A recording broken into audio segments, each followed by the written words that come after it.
U.S. Supreme Court delivers major setback to Trump's immigration agenda.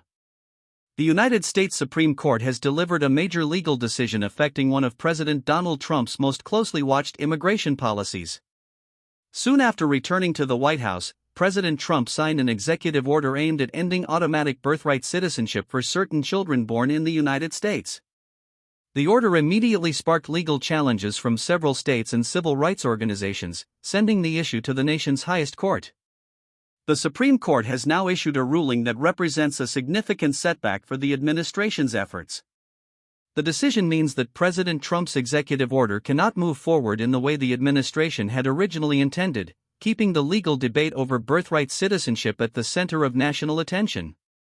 Birthright citizenship has long been connected to the 14th Amendment of the U.S. Constitution, which states that all persons born or naturalized in the United States, and subject to its jurisdiction, are citizens of the United States.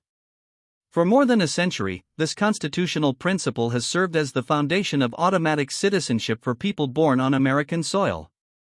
The ruling is especially notable because the Supreme Court currently has a conservative majority. Despite expectations that the court might support the administration's position, the outcome did not fully align with President Trump's immigration goals, making the decision one of the most closely watched legal developments of the year. Following the ruling, President Trump reacted on social media, indicating that his administration would continue looking for legal and legislative options to pursue changes to birthright citizenship. However, constitutional scholars note that because the issue involves the Constitution itself, making permanent changes would likely require a much more complex legal process than simply passing a new law.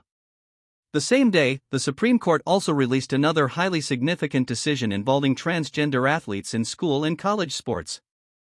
The court allowed state policies that restrict transgender athletes from participating in female sports categories to remain in effect, depending on the legal circumstances of each case. President Trump welcomed that decision, calling it a major victory and highlighting it as part of his administration's broader policy agenda on education and sports. Together, these two Supreme Court decisions have once again placed the court at the center of America's political and constitutional debates.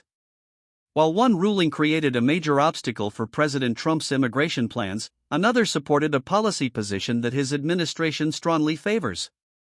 The legal and political discussion surrounding both issues is expected to continue in the months ahead, with additional court proceedings and possible legislative efforts likely to shape the next chapter of these nationally important debates.